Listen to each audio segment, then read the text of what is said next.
Ya, assalamualaikum warahmatullahi wabarakatuh. Anak-anakku yang dirahmati Allah kelas 3.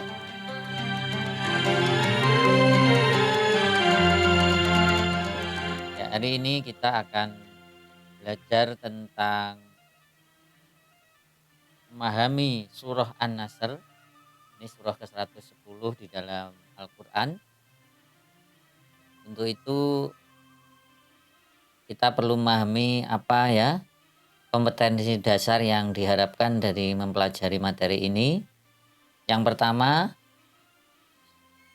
untuk bidang pengetahuannya yakni memahami makna Quran surah An-Nasr. Jadi kalau QS itu singkatannya Quran surah atau Quran surat gitu. Keterampilan yang diharapkan yakni mampu membaca, menulis dan menghafal surah An-Nasr. Ya, kita lanjutkan. Nextnya mana ini ya? Nah, keterangan tentang surah An-Nasr anak-anak. Quran surah An-Nasr dalam Al-Quran menempati urutan ke-110. Jadi sebelumnya ada surah ke-109 Al-Kafirun dan surah ke-111 Al-Lahab. Di 110 ada surah An-Nasr. Total di dalam Al-Quran ada 114 surat ya, di juz 30. Kemudian kata An-Nasr ini terambil dari ayat pertama ya. Dari ayat pertama yakni idza jaa nasrullahi wal fath. Jadi kata nasrullah, pertolongan Allah. Dan diambil namanya saja An-Nasr. Ya. An-Nasr saja itu artinya pertolongan. Nah, secara golongan suratnya An-Nasr termasuk surah Madaniyah, tetapi turunnya di Mekah. Nah, ini perlu kita pahami bahwa pemahaman kita tentang Makkiyah dan Madaniyah ini kita tingkatkan. Makkiyah artinya surah yang turun setelah Nabi hijrah. Yakni setelah Nabi hijrah ke Madinah, Nabi berdakwah di Mekah 13 tahun, kemudian setelah 13 tahun itu hijrah ke Madinah dan berdakwah di Madinah 10 tahun. Nah, pada tahun ke-8 kalau tidak salah ya, Nabi melaksanakan haji wada atau terjadilah penaklukan kota Mekah. Nah, yang kemudian diikuti dengan haji wada itu, maka turunlah surah An-Nasr ini. Maka turunnya setelah hijrah, hanya saja waktu itu Nabi berada di Mekah. Nah kemudian sekarang kita baca dulu ya. Oke, kita baca dulu, kita kasih efek biar enak ya. Nah, ini atasnya ini sengaja saya sisakan sedikit lafaz di surah Al-Kafirun agar kalian tahu, sebelum surah An-Nasr itu 109 Al-Kafirun dan setelahnya surah Al-Masad. Putar. Surah Al-Masad atau Al-Lahab, tabat siada gitu. Nah, di antaranya di 110 ada surah An-Nasr ini. A'udzu billahi minasy syaithanir rajim.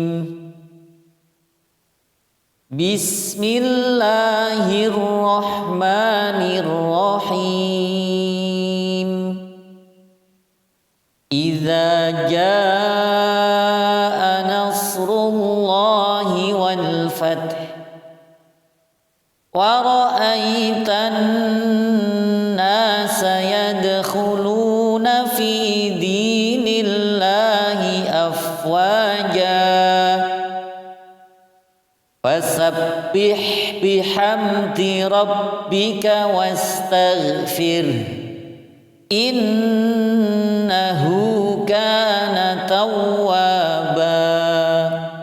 Nah, jadi untuk pembelajaran membaca nanti bisa menyimak di video saya yang lain ya, yang saya upload Mas Arif itu contoh membaca surah An-Nasr yang sangat bagus. Ingat, membaca Al-Quran per ayat jangan sampai nafas di tengah ayat. Maka bernafaslah di sebelum ayat. Jadi satu ayat satu kali nafas gitu. Nah, berikutnya tentang artinya. Ayat pertama, idza jaa nasrullahi wal fath. Wal fath. Artinya, jika telah datang pertolongan Allah dan kemenangan. Nah, ini. Ya. Jika telah datang pertolongan Allah dan kemenangan, wa ra'aitan nasa yadkhuluna fi dinillahi afwaja. Maka kamu lihat manusia masuk agama Allah dengan berbondong-bondong, beramai-ramai, banyak orang masuk Islam. Bersebab kemenangan yang diberikan oleh Allah, sebab pertolongan Allah Subhanahu wa taala, maka banyak orang kafir Quraisy yang masuk Islam. Maka bagaimana menyikapi kemenangan ini? Allah tuntun kita, Allah beri petunjuk kita. Fasabbih bihamdi rabbika wastaghfir. Maka bertasbihlah dengan memuji Tuhanmu dan mohonlah ampun kepadanya. Jadi menyikapi kemenangan itu tidak dengan berpesta, tidak dengan foya-foya, tapi dengan banyak bertasbih. Banyak bertahmid, membaca hamdalah dan mohon ampun atau beristighfar kepada Allah Subhanahu wa taala. Ya. Nah, ini. Nah, anak-anak, innahu kana tawwaba. Sesungguhnya Allah itu atau Dia adalah Maha penerima taubat. Nah, maka ini makna dari surah An-Nasr. Nanti kalian bisa membaca lagi di bukunya.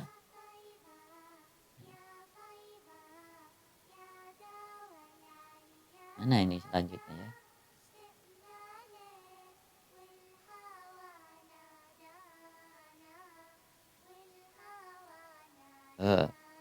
Belum bisa.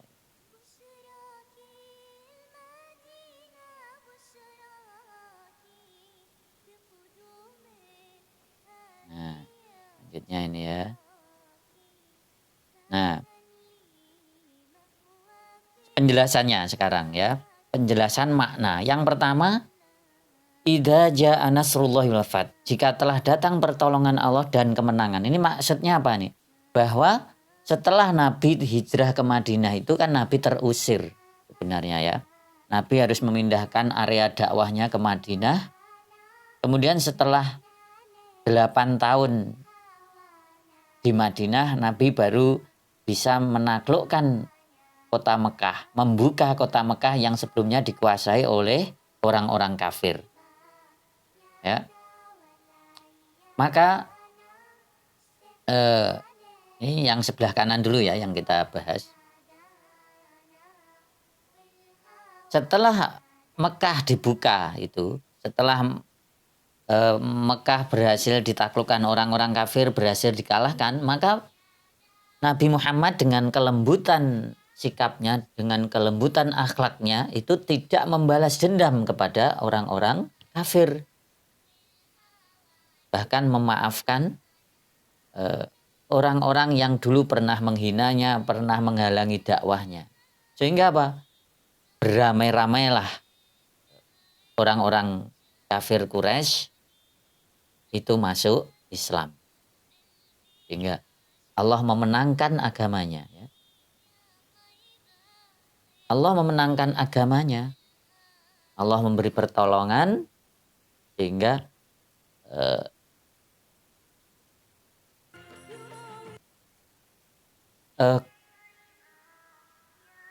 dulu yang Islam terpinggirkan, tidak dianggap atau bahkan dianggap agama yang menghancurkan tatanan yang ada di Mekah menjadi agama yang dimuliakan di Mekah dan Jazirah Arab umumnya. Nah, yang ketiga, menyikapi kemenangan tadi sudah Pak Gun sampaikan bahwa dalam menyikapi kemenangan ini jangan sampai kita lalai, kita berpesta pura tetapi lalai. Tapi kita harus menyikapi dengan sesuai petunjuk Allah, yakni apa? Dengan banyak bertasbih, bertahmid dan beristighfar. Nah, ini yang ketiga. Nah, sekarang tentang tasbih tahmid ini kita bahas di sebelah kiri. Ya, ini. Nah, ini. Tasbih itu apa? Tasbih itu membaca subhanallah, maknanya mensucikan Allah, maha suci Allah. Kalimat yang ringan di lisan tapi berat di timbangan amal kelak. Jadi kalau kita banyak membaca tasbih, maka timbangan amal kita nanti akan berat ya. Artinya banyak kebaikan yang pahalanya. Khafifata ini ala lisan, sakilata ini fil mizan. Gitu Nabi menyabdakan. Kalimat yang ringan di lisan tetapi berat di timbangan itu adalah membaca subhanallah. Kemudian yang kedua, tahmid. Tahmid ini anak-anak itu membaca alhamdulillahirabbil alamin kalau lengkapnya. Kalau yang pendek ya alhamdulillah, segala puji bagi Allah. Alhamdulillah, alhamdu segala puji lillahi bagi Allah, rabbil alamin, Tuhan seluruh alam. Nah, seperti itu. Jadi kita banyak membaca tadi tasbih, sekarang tahmid alhamdulillah, alhamdulillah, alhamdulillah, kita banyak begitu. Kemudian yang ketiga istighfar. Astaghfirullah, ya Allah ampunilah aku. Mohon ampun kepada Allah. Nastaghfirullah, ya Allah ampunilah kami. Siapa yang banyak beristighfar, maka di dalam surah An-Nuh dijelaskan, maka Allah akan turunkan hujan. Waktu itu umat Nabi Nuh dilanda bencana, kekeringan dan sebagainya. Maka Nabi Nuh merintahkan kaumnya agar banyak beristighfar, agar Allah menurunkan hujan, memberinya banyak rizki, menyuburkan kebun-kebun mereka, termasuk juga bagi yang belum punya keturunan atau punya anak, maka Allah akan memberikan keturunan kepadanya. Ini banyak sekali manfaat dari istighfar. Maka inilah diantara sikap kita menyikapi kemenangan atau anugerah Allah.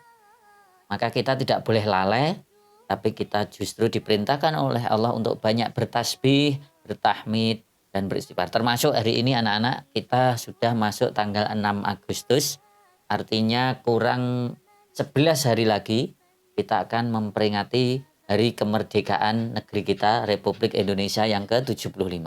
Maka ini momentum kita dalam menyikapi kemenangan, tidak berfoya-foya, tapi banyak bertasbih, bertahmid, beristighfar.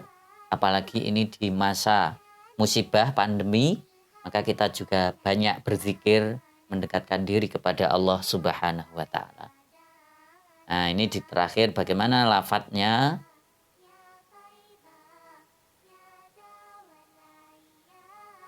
Ini saya belum bisa ini memajukan secara langsung ya. Tadi bisa.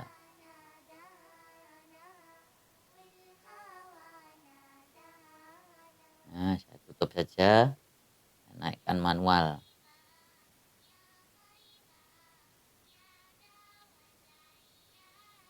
Nah, ini kalau mau lengkapnya ya. Subhanallah walhamdulillah wala ilaha illallah wallahu akbar wala haula wala quwata illa billahil aliyyil azim. Mungkin bisa seperti itu ya.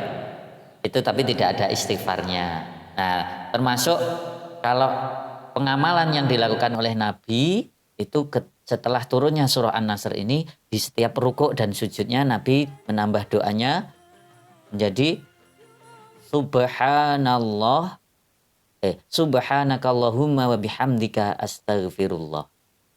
Subhanallah walhamdulillah. Subhanakallahumma bihamdika Allahumma ghfirli gitu ya. Subhanakallahumma wa bihamdika Allahumma ghfirli. Itu nanti di dalam teks-teksnya kita sertakan. Nah, ini sudah 15 menit videonya, sudah terlalu banyak. Mudah-mudahan mari kita perbanyak bertahmid, beristighfar, bertasbih.